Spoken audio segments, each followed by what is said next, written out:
Hello everyone, welcome to GS Adhyayan channel. Friends, आज के video का टॉपिक है प्राचीन भारतीय इतिहास के स्रोतों के अंतर्गत साहित्यिक स्रोत एवं विदेशी यात्रियों के विवरण पर आधारित 15 अति महत्वपूर्ण प्रश्न, जो कि परीक्षा के दृष्टिकोण से बहुत ही महत्वपूर्ण है।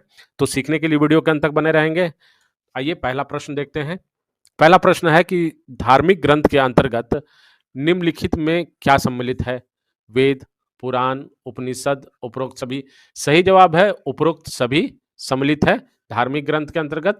तो इसके अलावा भी धार्मिक ग्रंथ के अंतर्गत हम लोग प्राचीन भारतीय इतिहास के बारे में जानकारी मिलती है। आरण्यक, स्मृति, वेदांग, दर्शन इत्यादि से सूत्र इत्यादि से हमें जानकारी मिलती है। तो आइए सेकंड क्वेश्चन, नेक्स्ट क्वेश्चन। धार्मिक ग्रंथ जातक में क्या वर्णित है? धार्मिक ग्रंथ जातक में क्या वर्णित है? इसमें बुद्ध के पूर्व जन्म की कहानी वर्णित है। So b is the right answer, Jataka. याद रखिएगा, इंपॉर्टेंट प्रश्न है। नेक्स्ट क्वेश्चन है कि विष्णु पुराण का संबंध किस वंश से है? विष्णु पुराण का संबंध किस वंश से है?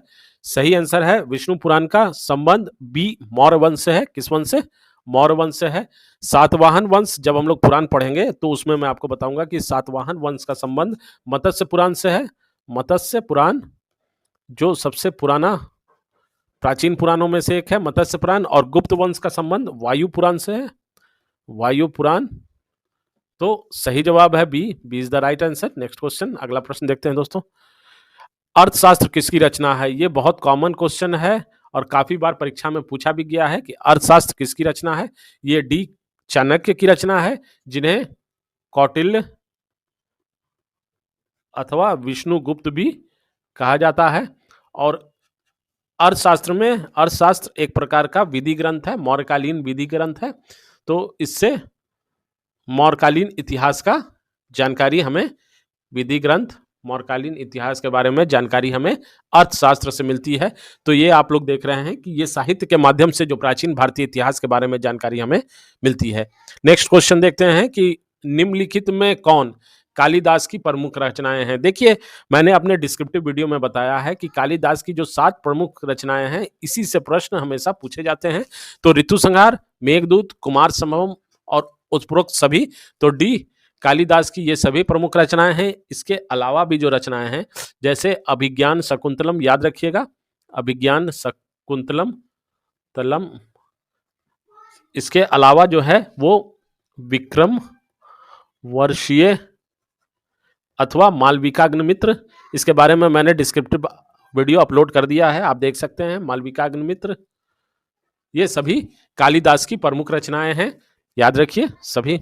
नेक्स्ट क्वेश्चन, चंद्रगुप्त मौर्य एवं उनके गुरु चाणक्य के बारे में जानकारी निम्नलिखित में किस ग्रंथ से मिलती है? किनके बारे में? चंद्रगुप्त मौर्य एवं उनके गुरु चाणक्य।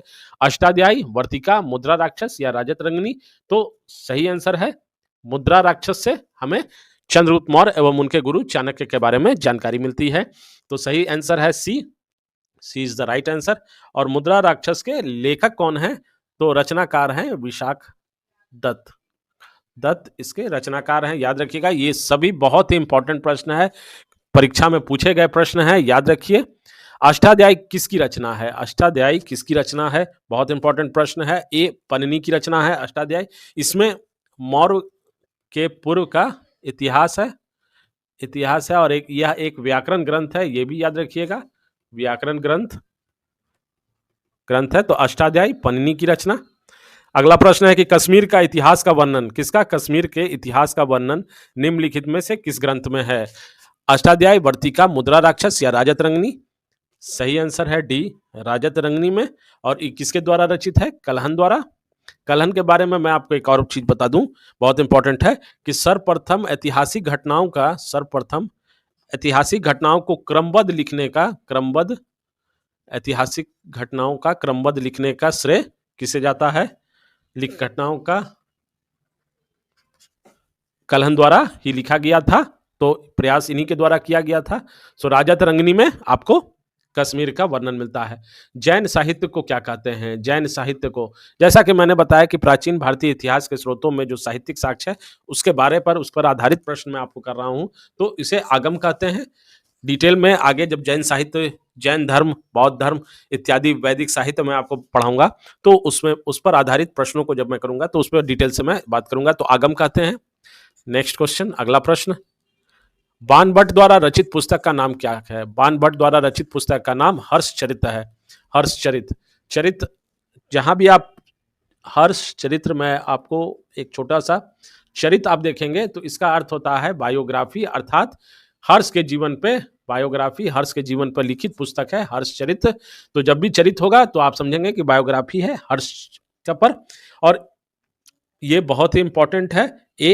इनकी एक और पुस्तक थी, बाणभट्ट की एक और पुस्तक थी कादम्बरी, याद रखिए कादम्बरी। सो ए इज द राइट आंसर। अगला प्रश्न, इंडिका पुस्तक के लेखक कौन थे? इंडिका पुस्तक के लेखक ए मेगास्थनीज थे। कौन? ए मेगास्थनीज। बहुत ही इंपॉर्टेंट प्रश्न है, सभी प्रश्न इंपॉर्टेंट है। तो ए मेगास्थनीज थे इंडिका पुस्तक के लेखक। और ये सेल्यूकस निकेटर का, सेल्यूकस निकेटर का राजदूत, निकेटर का राजदूत था। और ये किसके राज दरबार में आया था? ये भी याद रखना जरूरी है, चंद्रगुप्त मौर्य के राज दरबार में आया था। तो ये अपनी पुस्तक इंडिका के माध्यम से मौर्यकालीन समाज एवं संस्कृति के बारे में, मौर्यकालीन समाज एवं संस्कृति के बारे में बताया था। संस्कृति के बारे में सभी प्रश्न, अगर आप किसी भी परीक्षा की तैयारी कर रहे हैं तो ये सभी प्रश्न बहुत ही इंपॉर्टेंट है। प्रश्न पूछे गए हैं और पूछ भी सकते हैं, इसलिए ध्यान से पढ़िएगा, रिवाइज कीजिएगा, नोट्स बनाते चलेंगे। और एक और योगदान करेंगे, चैनल को सब्सक्राइब करेंगे, बेल आइकन बटन दबाएंगे, जिससे आने वाली वीडियो से आप अपडेट रहेंगे। इतिहास का पिता किसे कहते हैं? इतिहास का पिता हेरोडोटस को कहते हैं। इनकी पुस्तक का नाम हिस्टोरिका है। दोस्तों, मैं आपको एक और बात बता दूं कि अगर आप ज्योग्राफी और पॉलिटी पर भी एमसीक्यू देखना चाहते हैं तो मेरे चैनल पर ये सभी वीडियो अपलोड है, आप देख सकते हैं। नेक्स्ट क्वेश्चन, फाहियान किसके राज दरबार में आया था? फाहियान किसके राज दरबार में आया था? तो बी, चंद्रगुप्त द्वितीय के राज दरबार में फाहियान आया था। और इसकी पुस्तक का नाम था फोक्योकी। नेक्स्ट क्वेश्चन, वेनसांग का यात्रा वृत्तांत निम्नलिखित में कौन सी है? वेनसांग का यात्रा वृत्तांत निम्नलिखित में कौन सी है? तो सीयूकी के माध्यम से। देखिए, ये प्रश्न बहुत ज्यादा इंपॉर्टेंट हो जाता है परीक्षा के दृष्टिकोण से, वेनसोंग के बारे में, सीयूकी, क्योंकि इसमें जो प्रश्न पूछे जा सकते हैं वेनसोंग के बारे में मैं आपको बता दूं। सर्वप्रथम तो इसकी यात्रा वृत्तांत है कि सीयूकी। इसके बाद प्रश्न आता है कि ये किसके शासनकाल में भारत आया? शासनकाल में, तो याद रखिए, एक मैं ट्रिक दे दूं कि वेन, ह और हर्षवर्धन होंगे, तो जहां भी हर्षवर्धन के शासनकाल में ये भारत आया था। और कितने वर्षों तक, ये भी प्रश्न पूछा गया है कि कितने वर्षों तक ये भारत रहा? 15 वर्षों तक। किस विश्वविद्यालय में इसने अध्ययन किया? तो 6 वर्षों तक। ये भी पूछा गया है कि कितने वर्षों तक ये नालंदा विश्वविद्यालय में अध्ययन किया? तो नालंदा विश्वविद्यालय में इसने 6 वर्षों तक अध्ययन किया। एक और बहुत ही इंपॉर्टेंट पॉइंट है यहां पर बनता है, याद रखिएगा कि इसके अध्ययन के टाइम पे नालंदा विश्वविद्यालय के कुलपति कौन थे? कुलपति, तो बहुत इंपॉर्टेंट, आचार्य शीलभद्र। कौन थे? आचार्य शीलभद्र। ये सभी पॉइंट इंपॉर्टेंट है। तो सीयू की यात्रा वृत्तांत किसके शासनकाल में? हर्षवर्धन। 15 वर्षों तक इसने भारत में रहा, 6 वर्षों तक नालंदा विश्वविद्यालय में अध्ययन किया। इस समय नालंदा विश्वविद्यालय के कुलपति आचार्य शीलभद्र थे। लास्ट क्वेश्चन है कि इब्न बतूता का यात्रा वृत्तांत निम्नलिखित में कौन सी है? तो इब्न बतूता रिहुला, ये अरबी यात्री था। तो ये सभी यात्री के बारे में मैंने जो बताया आपको, फाहियान चीनी यात्री था। तो विदेशी यात्रियों के विवरण से भी हमें प्राचीन भारतीय इतिहास के स्रोतों के बारे में जानकारी मिलती है, जैसा मैंने आपको बताया। तो रेहुला के माध्यम से। अब मैं आपको इसके बारे में, इब्न बतूता के बारे में एक इंपॉर्टेंट पॉइंट बता दूं कि ये बहुत ही विद्वान था, और विद्वान होने के कारण मोहम्मद बिन तुगलक ने इसे दिल्ली का काजी 1333 ईस्वी में दिल्ली का काजी नियुक्त किया था। दिल्ली का काजी, काजी का अर्थ होता है न्यायाधीश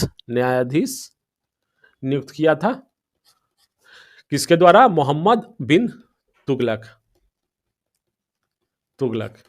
तो फ्रेंड्स, जैसा कि मैंने आपको बताया कि प्राचीन भारतीय इतिहास के स्रोतों में जो साहित्यिक साक्ष्य थे एवं जो विदेशी यात्रियों के विवरण पर आधारित जितने भी प्रश्न थे मैंने उसको करवा दिया है।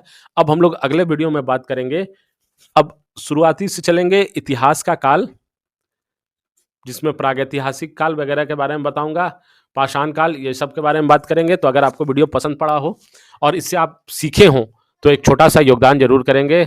सब्सक्राइब करें, लाइक करें, शेयर करें। और अगर आप, एक इंपॉर्टेंट बात, अगर आपको पीडीएफ चाहिए तो जीएस अध्ययन के टेलीग्राम चैनल पर ये अवेलेबल है, आप ले सकते हैं। धन्यवाद, थैंक्स, मिलते हैं नेक्स्ट वीडियो में। क्रमबद्ध अध्ययन हो रहा है, इसलिए ध्यान से बनाते चलिएगा, पढ़ते चलिएगा, तो किसी भी परीक्षा में आपका कोई भी प्रश्न छूटेगा नहीं। दोस्तों याद रखिएगा। धन्यवाद, थैंक्स।